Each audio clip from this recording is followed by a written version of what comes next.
following show is for entertainment purposes only and does not necessarily reflect the opinions of Empire Media LLC, its subsidiaries, affiliates, sponsors, and advertisers.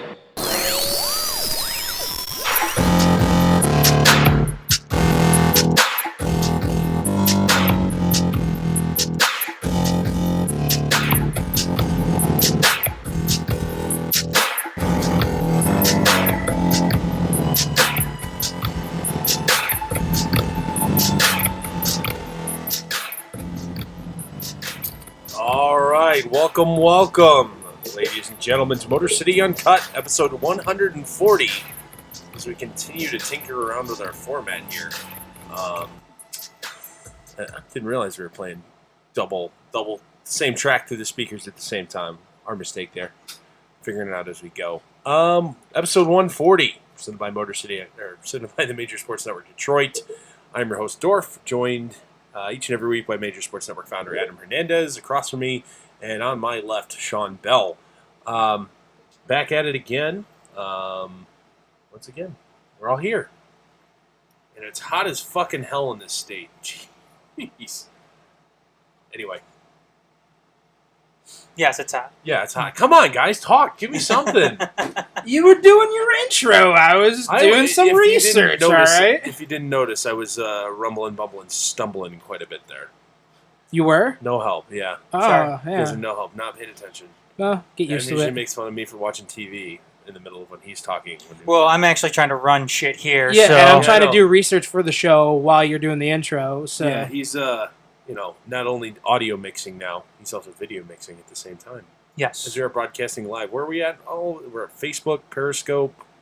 Periscope, and YouTube. Along with our feed on Mixler, which I'm going to get up here on the internets. Yeah, on our Facebook page here shortly. This interweb thing that we use. Yeah, if you're a regular listener, the Mixler link is going to be the same every week. Correct. But the video stuff will be different every time. So, but at the same time, we did try something out new today. Adam essentially scheduled our live Facebook video several hours in advance. I figured it's probably a good idea, considering we're always like 25 minutes. Yeah, late. so I figured if we actually schedule it, then we'll actually be on time. Yeah. Ah, look at you. So yeah, smart. You like that? I mean, yeah. Here we are. So let's get right into the news. So after last week when we were on the air last Monday, just come out that officially the three then unnamed Michigan State football players were to be charged with some varying form of criminal sexual conduct and stemming from an incident in January. Now we have names. We didn't have those when we were on the air last week. That being defensive end Josh King, wide receiver Donnie Corley, and defensive back Demetric Vance. Corley and Vance are potentially, if convicted, or seeking, or may receive a maximum sentence of 15 years. Whereas Josh King, because he had a video recording of the incident on his phone, has an additional charge tacked on that may also result up to life in prison. That carries it. He's facing life for that. When in combination, he could face life in prison. Wow, that's crazy. So, also, in that time, a former Michigan State trustee, member of the Board of Trustees, outed a whistleblower, another former member of the university football team, who allegedly is not the right word, reportedly came forward to the coaching staff and reported the incident immediately following it happening, which kind of set all this in motion. He named said player. Turns out some of the story ended up being false at the end, but at the same time, does this ramification kind of add, outing of whistleblowers, does that kind of add to the culture of fear on a college campus? The leakers. Does it add to the culture of fear that you kind of see in a lot of big organizations like this, where people are afraid to come forward, especially if they might get outed and face some negative ramifications for speaking up, doing the right thing. Is that a problem? Not necessarily just here at Michigan State. Well, here, you know what I mean. But is that also a big enough? Let's expand it to all of college athletics. Do you believe that's a big enough problem, and why some of the things like a Penn State or a Baylor have gotten out of hand the way they did? because of that culture of fear. You're talking the culture of fear in terms of being afraid to come forward and be exposed in the end because you don't trust people to do the right thing with the information. You understand? You understand what I mean? Yeah, I think if anything, right now we are. I'm hoping people are learning at these levels, whether at Penn State, Baylor, Michigan State, Miami, anywhere. Yeah, that it's not worth it, right? Mm-hmm. I mean, it's not. You see, the Jameis Winston accuser came forward, and at the same time, had her name dragged through the mud. Mike McQueary at Penn State, who was a college football coach, he will never coach again. No. For ultimately, it took him a while, but doing the right thing in the end. Guys at Baylor came forward there as well. Will never reach the same level again. Not to mention the students' lives that are destroyed, and even a more minor incident at the University of Michigan around the alleged incident surrounding Brandon Gibbons and Taylor Lewan. We talked to one of the whistleblowers. Yeah, we talked to we talked to one of the whistleblowers on this show who wasn't. He didn't seem drawn back or anything by it or scared or anything like that. Like but at the same time, I know that I do forget his name. That was quite a while ago. I do remember us doing that show. He was a former professor. Yeah, it was like. What was it, Doctor something or I can't. It was and he ran a website like the Washington Watchdog. Mm-hmm. Yes, that's exactly what it was. Yeah. Or at the same time, he's an older gentleman who one you could classify as had little to lose, like going forward. Young people who directly witness things or actually, have things happen towards them on college campuses, they have everything to lose. Life's ahead of them. Friends, family, the last thing you want to do is on any time someone looks you up on the internet, be associated with that, if you know what I mean. Mm-hmm. Is it I see it as a problem. It was a dick move or a Bush League move to come out so brazenly on a talk show and be like, oh yeah, such and such former player told Mark Dantonio about this right away, and name the guy specifically. I'm going to choose not to here because you know what? I believe in kind of that, let's maintain the integrity of the whistleblower. With that being said, that can't happen. And I think the university did at least a good job of saying, dude, the fuck, man. Don't be out in whistleblowers. And people have at least came forward to kind of call them on that shit. So at least at the same time, stuff like that maybe not happen in the future. You can't undo what you've done here, but hopefully that doesn't happen in the future. This kind of brings me to our next point, our focus point here. Just another incident is Mark Dantonio losing control of the program. You've seen a largest number of transfers in his tenure at Michigan State, coming off a disastrous season on the field. And arguably the biggest point of scandal in his professional career have things gotten too big for him at Michigan State to handle. I actually think it's a little maybe unfair at this point right now to say that he's losing control of the program, simply because this is really the first off season, and correct me if I'm wrong, Dorf, that he's really faced any type of real turmoil. I'm talking on and off the field. Before, it was either... You could argue, just from an on-field perspective, this is the first season that they've 100% wholly failed to meet expectations. You have the one season of the Andrew Maxwell experience. Well, it's been decades, really, since something crazy like that has happened. Not necessarily Michigan State. You don't have to go that I'm just talking about Michigan State right now. But I'm just saying, scandal-wise, like what you said, obviously I think this is the biggest he's probably had to deal with before. Oh, and obviously that, this is really the first that we're actually hearing a lot of this stuff, and it's finally just coming in, like Adam said, it's a little early for that, and it just, I don't think he's losing total control. Obviously, he's lost a little bit. You can tell, obviously, but I don't think it's nothing he can't handle. I don't even know if he's lost any control, to tell you the truth. Everything that has come out so far has led me to believe that he did Mark Dantonio, specifically in his handling of this incident, and the university as a whole, they did everything right. Mm-hmm. Followed the playbook. Mhm. They got out of the way and let the justice system run its course unimpeded. Just to make sure they handled everything correctly, the athletic department hired an independent investigator and said, here's a pile of money, go figure out if we fucked up. There was one guy that slightly stepped out of bounds and slowed some stuff down. Guess what? He's not around anymore. He got let go for it. Is that Curtis Blackwell? Curtis Blackwell. Yeah. The one guy who didn't do it 100% by the book is gone. Dorf, I think I can't remember if I mentioned this last week or not, but I mean something else you're seeing, and even a week after, and who knows? I mean, it could take months, it could take years for more to come Ultimately, out. this court case, you're not done hearing explosive details in this case at No. all for a while, because the criminal prosecution and the whole court case surrounding it are far from over. Sure. We're looking at least a year before they're resolved. Mm-hmm.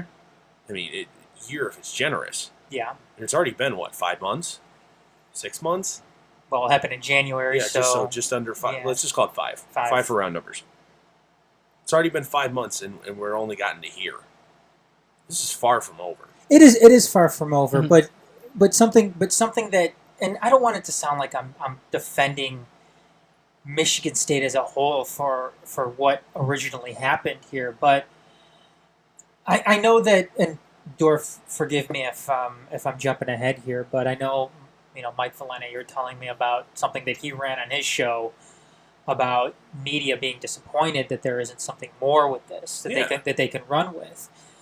Yeah, there seems like amongst the pundits and the columnists and let's call it the moral dignitaries of the sports world, they're disappointed that there's no scandal. There's no, essentially, the scandal's done. It's over. Yeah. But I guess what I'm getting at here is that if we're not hearing more come out just yet, and Give it time. I think that so far is to the credit of Mark Dantonio in the way that he was able to levy control over the situation. Look, I think something else that we need to learn about college programs is coaches aren't going to have total control over their kids, over their players. They're going to do their damnedest. They're going to do whatever they want, basically. I mean, we saw it with Ohio State. Everybody blew. Let's be frank here. Everybody blew the Ohio State thing out of proportion. Because you know what? Tattoo Gate? Yes, because what was it? Months later, we had the Penn State thing come out, which kind of blew everything in perspective for the college sports world. And ultimately, all the Tattoo Gate was a violation of NCAA rules. Nobody was hurt. No one was scarred for life. Some guys sold some memorabilia that they shouldn't have, and it was really exchanged it for tattoos. Yeah, and in essence, too, the rule in and of itself is kind of bullshit. I understand why it's in place, but that's a different. I understand. I understand 100% why it's in place. Doesn't mean I agree with it. I understand what it's trying to protect against. And it's a. But it's if you want to call it a victim, it's a victimless crime. It's not even a crime, but that's the best I've got for it. And it's an argument for a different day. Yeah. Mm-hmm. But like I was saying, and maybe this is. I mean, like I said, I'm not a Michigan State slap here. Mm-hmm. All I'm saying is that so far, Mark Dantonio has demonstrated a level of control over this situation that I think in some ways needs to be commended, considering at this point right now, I'm not saying what else is going to come out later on, but at this point right now, he's done everything right, so it seems.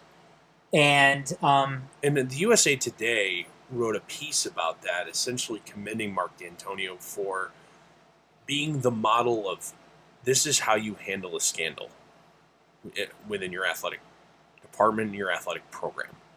This is the guidebook. Anybody else who reaches the pinnacle of their profession and is a head coach, ever scandal finds you, this is how you handle it. And in many ways, too, I mean, it seems like this is common sense, too. Or at least they should be common sense. I mean, if Penn State and Baylor followed these same guidelines, look. Jerry Sandusky would have been stopped several decades ago, and the Baylor thing would have been stopped immediately. Yes, and I don't think you're losing any credibility. I don't think you're hurting really the image of your program. I mean, does anybody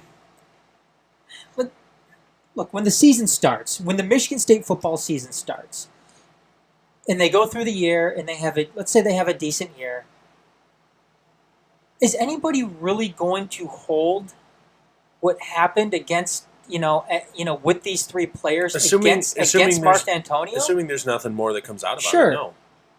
I mean, I think it would be. What can you hold against him? What did he do wrong here? He didn't do anything wrong. No, I think it would be unfair at that point to hold anything against him.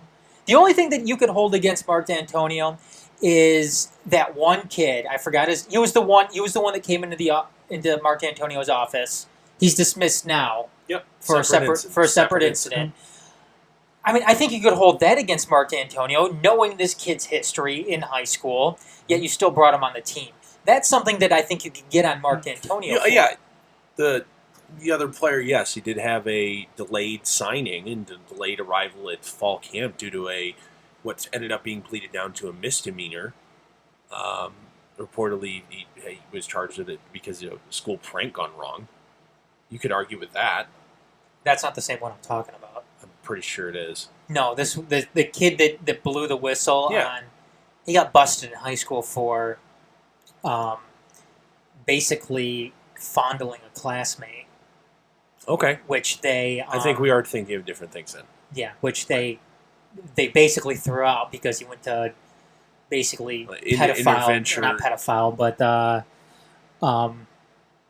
some sort of intervention some type of assault therapy for the for the perpetrator.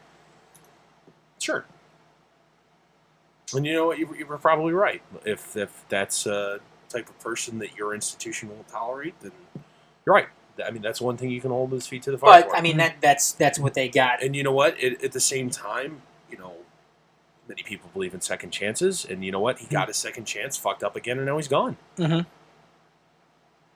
You didn't see him get, the second he was, the same thing with this incident here. 10 minutes after charges were announced, these guys were gone.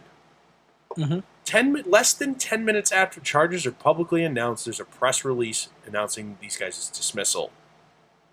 Now, one thing that Dantonio may have... something that may have made this easier on Dantonio is a couple of things. Sure. It didn't happen during the season. Mm-hmm. Okay. And, actually, I guess is one thing. Didn't happen during the season. And at the same time, I think he's addressed that. Mm-hmm. Yeah. And he's handled it pretty good. At the press conference, after this incident, about this incident, he said something to the effect of, I was sickened. The reason we haven't talked football in the last 5 months is I couldn't bring myself to talk about football. There are so much more things that were more important and that I couldn't talk about. So I didn't even want to bother with it. Now, at the same time, you could play that off as political coach speak or whatnot, but at the same time, if it was genuine, he's not wrong either. No. I mean, if you give him a charitable, take him at his word, give him a charitable interpretation, I don't think he's given you any reason not to in his tenure at Michigan State. I guess I'm sorry, go ahead, Sean. The only thing I was going to say is I'm wondering how this would have been handled. In season? In season or just before the season started. I bet you it was entirely different. I'm not going to lie. You know what? The pressure to win, regardless of the scenario, is too great. In season, It would have been a disaster. and they're competing in the Big Ten. I think you see all three of those guys on the field every week. And then there would have been more chaos and more. But at the same media time, going crazy on this. But at the same time, assuming that the process was followed, where names wouldn't have been released until charges were officially filed, then that could have been until the end of the season too. then you have nothing. Yeah, right. Then you have really nothing to be mad about. You know what? We're not going to suspend somebody for what may end up being an unfounded allegation. But they did kick him off of campus. Yeah. Mhm. Oh, yeah, they did. On supposed unfounded allegations. But at the same time, that wasn't necessarily the football team. That was the university. That's the response to it. They filed a Title IX complaint. But they also weren't at spring practice either. Correct. I don't know. I honestly think that even, I consider Mark Dantonio to be a man of ultimate integrity. I still think that the pressure to win, and the two of those three guys would have been huge parts of a winning season last year, possibly all three, if things were really going well down the stretch. I honestly can't say that I wouldn't have been surprised if they were playing through it. It's not. But they didn't. I guess it's not worth arguing because it's a hypothetical. So Yeah. I guess maybe we'll hopefully we won't see it happen, but hey, It's happened before in Mark Dantonio's tenure, not to quite this scope. Chris Rucker, former defensive back, was in jail for like a week, and then he got bailed out on Friday and played on Saturday. Well, for I forget what. I think it was drunk driving related or something like that. But he spent like the entire week in jail, didn't practice, got bailed out on Friday, and played in the game on Saturday. well, maybe you would suspend him. Look what happened right before the Rose Bowl against Stanford. Mm-hmm. Did Riley Bullock play in that game? Max Bullock? Older brother. No, he did not. And that was... Arguably the biggest game in the last 25 years of the program. Yes. Prior to the playoff game. They didn't play. So maybe that is a good indication that Dantonio would have... Yep. May have done what was right. Yeah. So, got anything else on this subject, guys? All right, let's move on. Before we move on to our next topic, time to shill. If you like what we do here at the Major Sports Network, do if you can find it in your heart, support us on Patreon. Patreon.com/majors. We do have several different levels of extra perks for your support. So every dollar you spend in that doesn't just go into our pockets. As you see, if you've been watching our video streams at all recently, we've recently done some equipment upgrades, and we want to keep going. Right now, the two cameras that we're currently operating the video live streams with are Adam's phone and the webcam on his computer. How old's the computer? I don't know. Pretty old. I'd say 2007, 2008. No, it's a lot newer than that. Oh, okay. Yeah, on his iMac and his iPhone camera. Your iPhone's from what, 2005? No. Anyway, some of the sound equipment we could replace some of the sound equipment and stuff like that. Ultimately, it's all going back into the business. I know Adam's been doing this for since 2009 in total. Yeah. I know a lot of blood, sweat, and tears have gone into that, and you've spent that out of your own pocket to continue to do this as in a hobby sense, non-profit sense for a long time, and we want to keep this going and keep it growing. And part of what we need to do that is, specifically in the podcast realm, is upgrade some of the equipment. We've got new microphones in the last week, or last couple weeks. We want to keep going in that regard and add some cameras and some more software to the arsenal. So your support through a Patreon donation would be greatly, greatly appreciated. So once again, that's patreon.com/themajors. There's also a PayPal donate button on our website, which you can go and check that out. Yeah, Patreon's for the monthly recurring type of thing. PayPal's for the one and done type. You see a lot of content creators now. Everybody's got a PayPal tip jar and a Patreon. We're no different. We'd love to have your support, because you know what, ultimately, this is fun for us. But at the same time, if we want to keep going and keep progressing forward in our level of professionalism, we got to add some. We would like to equipment. make some money. Yeah. We would love to make some money. Yes. Yes, we would. Your money. So. Yes. And we're not gonna be we're not gonna beat around the bush about that. Nope. Give us your money, damn it! No. Right now would have been the perfect time to play in the background the Family Guy scene with Brian and Stewie in the bathroom when Stewie's trying to collect his money. Give me my money. Give me my money, bitch. Where's my money? Where's my money? That would have been perfect. It's too late now. Don't bother. Well, now I kind of want to hear it. I know. I'm kind of in the mood. Oh, do it. You keep talking. Oh yeah. Speaking of which, in the Family Guy note, death of the Family Guy family. Aw, man, why do you have to? Mayor of Quahog, TV's Adam West, has he died over the weekend. How old is he? 88. 88 years old. Mm-hmm. Or Batman. Yeah. No, he's the Mayor of Quahog. Get it right. No, he was I Batman. know he was Batman first. Get it right. All right, come on, give us it. There better not be a stupid ad. This is gonna be a fucking ad. Oh, here we go.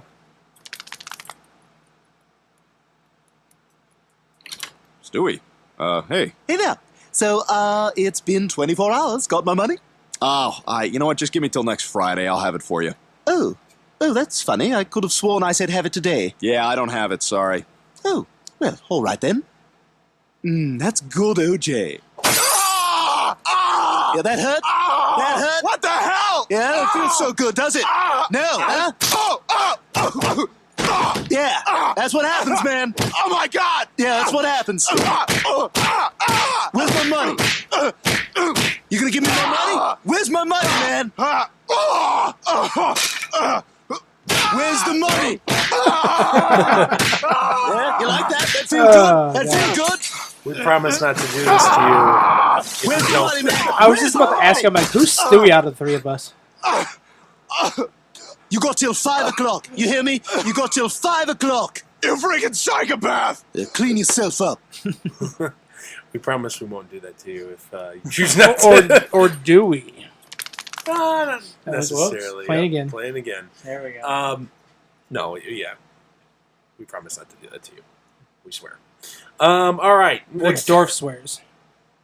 Well, apparently Shawn doesn't promise. So, all right. So next topic. Kind of teased this earlier on the that live show preview that we put up there on Facebook, teasing the live stream tonight.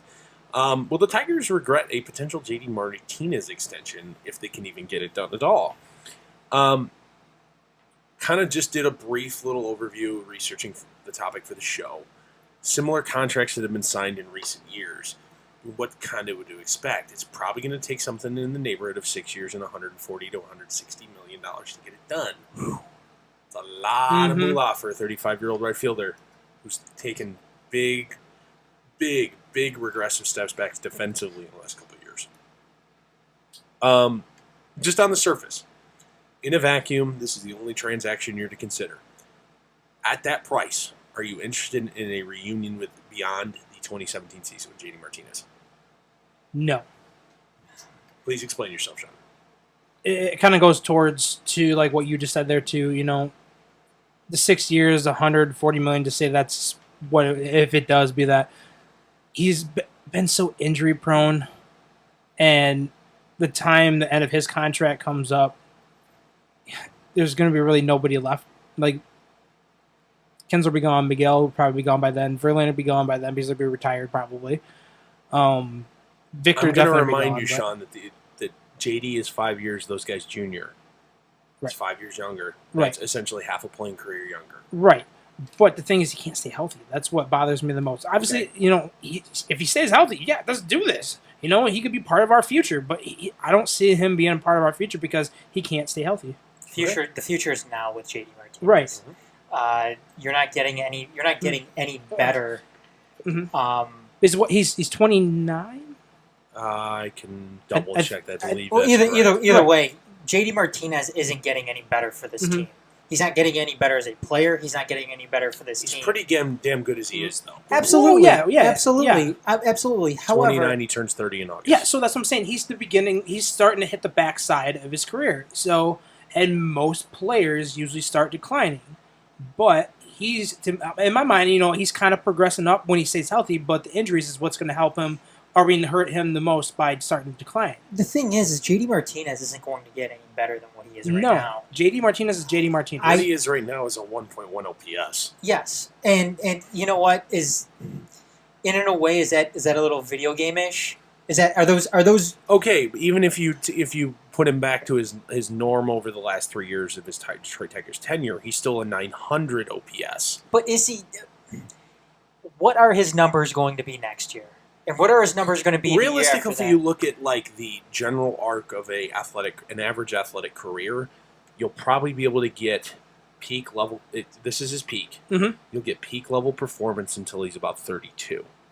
After that, then it's not linear, it's a parabolic downward progression for most people. And I would classify JD Martinez as an average athlete. He's not some freak of nature, he's not a Mike Trout level, athlete. He's going to have a following normal downward parabolic projection. With that being said, as a Detroit Tiger, he will not be able to prolong how long it takes to go downhill, but due to the nature of him not being able to move to a less stressful defensive position in the near future. You probably can get away with playing him in the outfield for a couple more seasons, but at probably his age 32 or 33 season, he's going to need to move to a first base or a DH type role. And based on the concrete roadblock of Miguel Cabrera being in place, that will also need that same type of treatment. If you don't consider he needs that already, those two cannot continue to exist where you're in a level where you can keep them both healthy and on the field, and in the lineup at the same time. The problem is you're already at that problem right now with Victor Martinez on the roster. Mm-hmm. Absolutely, but at the same time, the JD Martinez problem, it's 2 years away from being an absolute defensive hamstring event. But the thing is though Miguel Cabrera will still be on the roster, assuming VMart will not. VMart will not. But I mean, you're not doing Miguel Cabrera any favors by making him play defense every day. Making him play defense every day, and a guy like JD Martinez on the roster who's going to need to require a DH or first base spot if he's going to play 145 to exactly games a year. And at that point too, if we want to keep on looking ahead, what's going to happen to Nick Castellanos? If they keep Nick Castellanos on this team, is he going to continue playing at third base, or is he going to move to first base? I don't think he should. I don't think he should either. Mm-hmm. And Nick Castellanos is a long-term solution. His long-term home is at first base. Yes. So I mean, you're still looking at another logjam here with basically those three players. If you end up bringing back JD You've got Martinez. 3 more years of club control with Castellanos. I believe it's 2 or 3. So at the same time, you're really not, and he's not going to absolutely destroy you as a third baseman until his club control's up. No, he won't. So with that in mind, I think you can kind of prolong that decision for a couple more years. I'm just looking at the. I don't disagree with your. No, your I know you're not. I'm just saying that. I mean, how many times have the Tigers been burned by something like this? Plenty of times. Quite frequently recently. Which one was that? Quite frequently recently. I'm saying who was it? Specifically, look at the amount of dead money, not necessarily in outfielders, but dead money in players they have right now. You've got what? $5.5 million from Mark Lowe, $8 million from Mike Pelfrey, and $16.8 million plus a $5 million buyout for the following year. And Anibal Sanchez of guys who are not playing for you.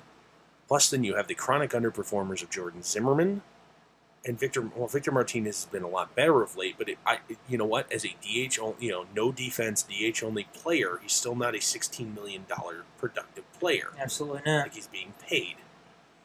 Still above average big league regular, but when all things said and done, not a good value for $16 million. What is it with the Tigers doing that to right fielders? What's that? It's do extensions or give them a stupid contract. You could look back at, what's Juan Gonzalez, Bobby Higgins. Juan Gonzalez, I think that was a different era of Tiger baseball. Juan Gonzalez was a overpay in an attempt to get asses in the seats. Because the Tigers were in the middle of a baseball dark age. Juan Gonzalez had some star power, was a good player in the just outside the edge of the prime of their career that people would probably show up to watch for a season. And you know what? They dumped a pile of cash in front of him and said, "Come on, let's go. Let's come here, and you know what? You're going to lose, but we're paying you more than anybody else will." And so he did. That's what Juan Gonzalez was. Bobby Higginson, same thing. Subpar player, the only player on the team that fans knew. He had one good season. Mm-hmm. Only player on the team that fans knew, so they overpaid to keep him as a marketing tool. Outfielders now, I don't think they've gotten themselves in this problem in a while. Remember, they traded Curtis Granderson in prime. They let they traded Austin Jackson in prime. They traded Yoenis Cespedes in prime. You can keep going down the list. They haven't gotten themselves in trouble by overcommitting to outfielders. Where they've gotten themselves in trouble is overcommitting to aging pitching. Mm-hmm. Honestly, I can't even, despite the struggle of the season, classify the Miguel Cabrera contract as an overcommitment. Mm-hmm. I really can't. You know, Miguel Cabrera, though, it's such a special circumstance because you're talking about the best once in a generation player. Mm-hmm. You're talking about the best pure hitter in the game. He's going to go down as one of the best hitters of all time. So you can certainly understand where the team was coming from with something like that. And in a sense, too, you can understand with Justin Verlander. Mm-hmm.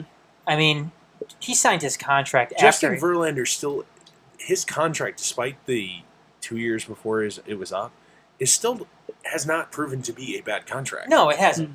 You're still getting market value production for him. You're getting what you pay for with him. I still think, though, JD Martinez is... It seems like he's a guy that's going to bite you in the ass down the road. If they end up, 5 years and 140? Probably 6 and 140, 150. 6 and 140, 150. Again, I mean, which comes down to what, 24 to 26 million a year. Yeah, I mean, come year 4 of that deal, it's going to be hurting. But at the same time, that's the cost. That's essentially the cost of playing the free agent game and going and getting the top free agents. You look at like the Robinson Cano contract. That's going to be awful for 4 years. I understand that, but do the Tigers?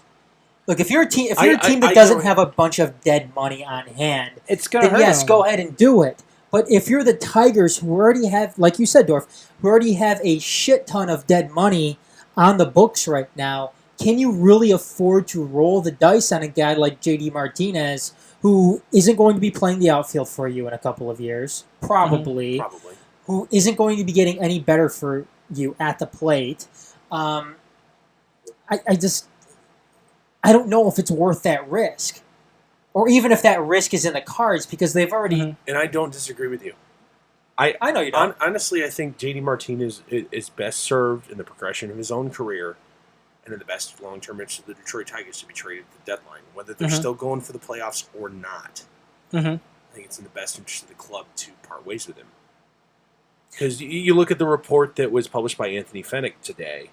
Despite what you think about Anthony Fennick, talked to a couple scouts that reportedly, he asked them about, hey, does it have the sound of a 9th grade term paper? No, this one actually had an editor. Oh. God damn it, you're having me off track.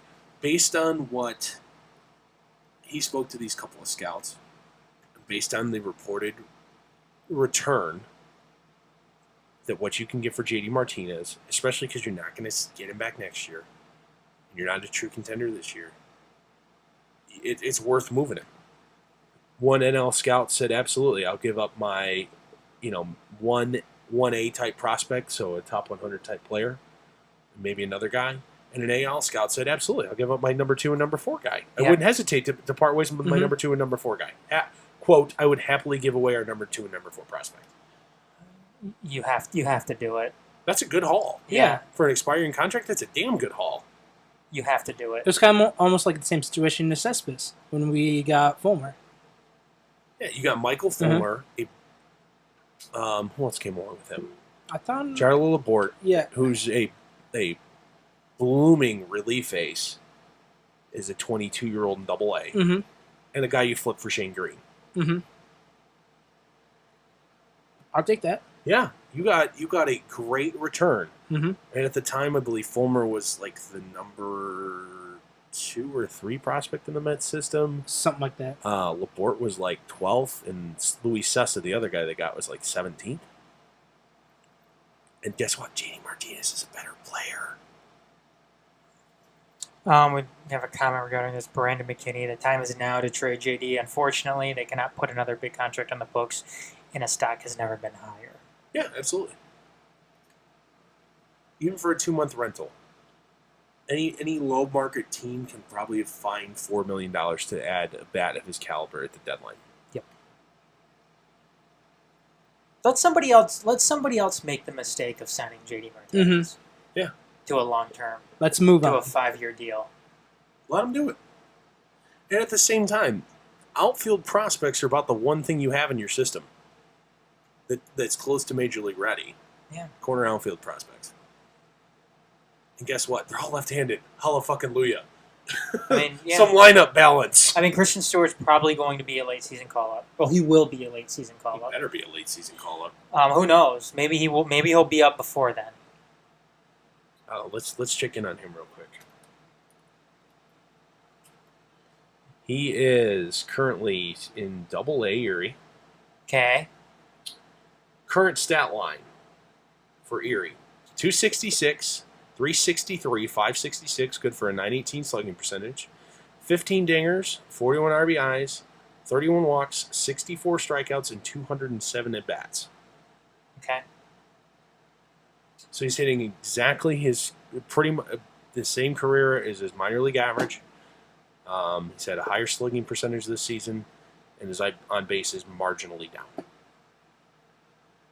But the only concern with Christian Stewart's game essentially is A, will he strike out too much, and B, he's a butcher on defense. Yeah. He's Stephen Moya bad defensively. I don't think he's quite that bad. But no, he's not quite really that good. bad. Stephen Moya, didn't he get demoted to Double-A? Is he Delman Young bad? I don't know. Did Moya Yeah, get that? I think Moya got put down to Double-A, and he's even doing even worse. Oh, jeez. Yeah. I'm looking this up. Not that I ever hope to recoup anything for Stephen Moya, but I think he's playing at Double-A right now. no, he's currently listed on the Toledo active roster. Ha! I swear they were just talking about that on the radio. He played yesterday against Louisville. Did he? Yeah, he pinch hit. He was 0 for 1. Isn't he like batting like 1 something? He is currently on the season hitting 173. Awesome. Whatever. Yes, Mike Valenti. Or in Mr. Moya's case, hit home runs. For God's sake. So just, I know this isn't on the rundown sheet. Just name one contender you think they could use his services and what. I'm not going to ask you what you hope to get back for him from that system. What team that you think that would need him the most? You're talking What about? would be willing to pay for his services down the stretch? Who do you think would be interested in acquiring him most? Baltimore. Baltimore already has too many hitters and not enough homes. Where are they But going to put him? they're going to put him in right field. I mean, contenders. So what are they going to do with Mark Trumbo? Mark Thomas DH. Okay, what are they going to do with Trey Mancini? Trade him. I'm the Tigers. I don't want Trey Mancini. Mhm. Also another hitter without a home. It's Mark Trumbo light. Basically. And Trumbull's not doing good this year either. Okay. So Sean says Baltimore. Adam, you got any? I'm trying to think. I know. right I'm now. like, it's really hard. I Like, have an answer. maybe the Diamondbacks. Who? Los Angeles Dodgers. I was gonna say them, but they. I don't know. It seems like they're in on everybody. But what would you get from them? Like you have Puig out in right field. I don't want Yasiel Puig back, Yeah. but I'll take a look at their system on another day and say I'll take this guy, and this guy. I mean, I know I'm not going to get Cody Bellinger back, but nor should they be willing to give him up at this point after his high level success. But I wouldn't be afraid to ask for Jock Peterson. Peterson's having a down year. Jack Peterson for JD Martinez. I'll take Jock Peterson and a prospect for JD Martinez. Yeah, I'd do it too. Why not? Right now. Do it up. Center field solved. Left-handed power bat. Oh, shucks. I was saying. Potential top of the order left-handed power bat. Oh, shucks. Mm-hmm. He's still only 24. Yeah, I'd take it. There you go. He's currently on the DL, but he only has 2 home runs. Yeah, he's not playing much. Mm-hmm. He lost his job. Right. Chris Taylor's hitting like crazy. Had to find somewhere to put him. Mm-hmm. I wouldn't mind it. So, next topic here tonight. So we're going to move on. Ball don't lie is what I tell. So this, everybody's favorite Rasheed Wallace declared that the 2004 Pistons would beat the 2017 Golden State Warriors. He's crazy, right, guys? Yeah, there's, in my opinion, I don't think they would win at all, but they would, put up a fight for sure. The 2004 Pistons, if they did, they might win maybe 1 or 2 games, maybe, but there's no way that they could beat the Warriors. Shawn, I honestly think Golden State, if it wasn't for some shenanigans on the part of the NBA, would have been the only team in history to run through the postseason undefeated. Oh yeah, for sure. You know what what though? happened to them in Game 4 was some bullshit. Mm-hmm. You know what though? People are quick to dismiss Rasheed Wallace as being crazy when he says something like this. Call me a homer if you want. I think they would give him a run for their money. That's what I'm saying. And I think both teams have an equal level of hustle and ability to play together as a team. But so those two things are equal. The Warriors are still infinitely more talented. let's not forget though who the Pistons took out in the finals. They took out a Lakers team loaded with that veterans. had in their hold on. No, they took out a Lakers team loaded with veterans. They took out Kobe Bryant in his prime. That's who they took out. Fair. They took out Kobe Bryant in his prime. They took out Shaq when he wasn't totally, out of shape. When he wasn't gone. Yeah, that's who they took out. Yes, there were aging veterans on that team. Karl Malone and Gary Payton. But who cares? They took out Kobe Bryant and Shaquille O'Neal both in their primes. And that's nothing to scoff at, Dorf. No, it's not. I'm not What scoffing. Sean? I wouldn't. Sean, was he scoffing? Yes, they had Kobe Bryant and Shaq. Oh yeah, they just had Kobe Bryant. Just Kobe Bryant, who's arguably the best basketball player to ever set foot on the court. Sure. Get out of here with that shit, man. What the fuck? Whoa. Are you kidding me? Whoa. Are you kidding me? No, they would give them a run for their money. I'm not saying that they would beat them, but let's not forget too that the Eastern Conference. You could also even look at they took out the Pacers too, who you had Reggie Miller and Jermaine O'Neal in their primes too. Jermaine O'Neal is Jermaine O'Neal was damn good in his prime. Was damn good. They had to run through.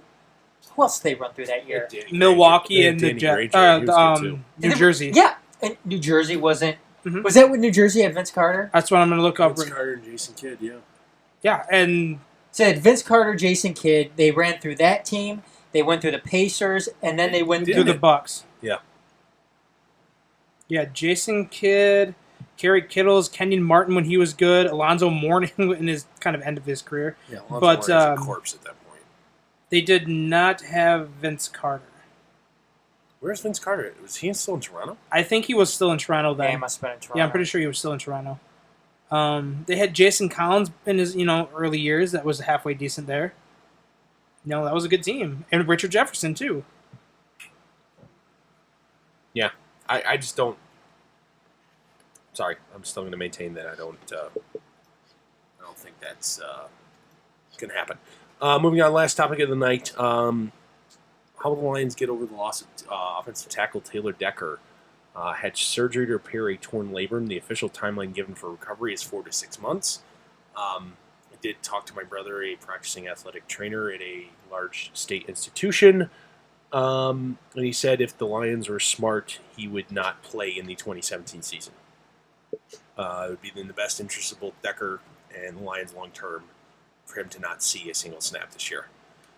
With that in mind, 4 to 6 months still has him missing the start of the season, even in the short end of that time spectrum. How are the Lions going to place Taylor Decker?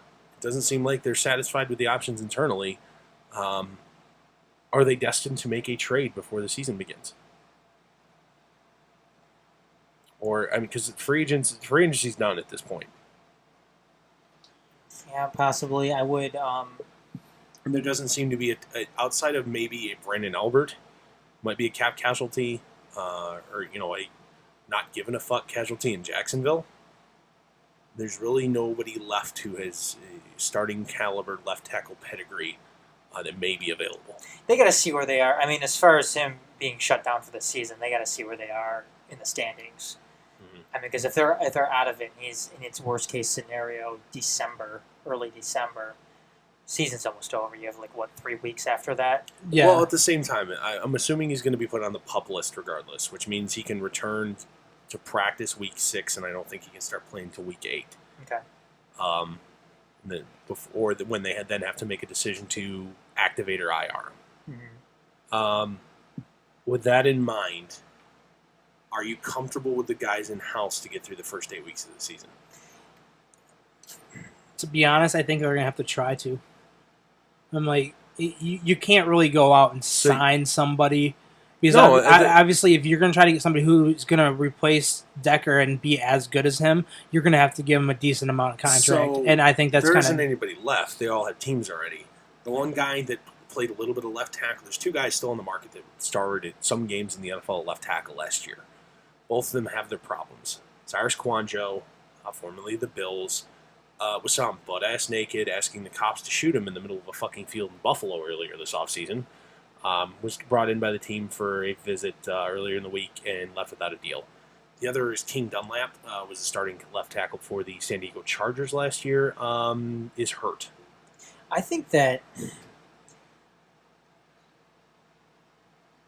I guess I'm not incredibly worried about it. Okay. I'm worried about it a little bit, but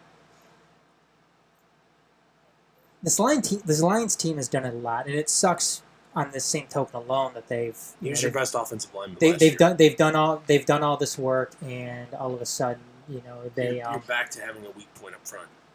But do they really? I mean, they got a good blocking tight end this offseason. Mm-hmm. Darren Fells. Yep. Yeah, they got Wagner. They've got T.J. Lang. Mm-hmm. Yeah. I mean, the Decker thing hurts, but I think that they can manage. Yeah, I think we have enough it. that can platoon to get the job done. Yeah. What's Manny Ramirez doing right now? Sitting at home. Playing baseball in Japan. Oh, wait, wrong Manny Ramirez. He was a guard anyway. He was a good center. Yeah, he's a better guard. Not with Peyton and Manning. Yeah, he was a better guard. Was he the one that fucked up the snap in the Super Bowl? Didn't he? Yeah. Mm-hmm. Yeah. They did sign veteran, reserve tackle Tony Hills, who's played 30 games over the last 6 or 7 seasons, but only has made 2 starts. You'll get some here. I can't body.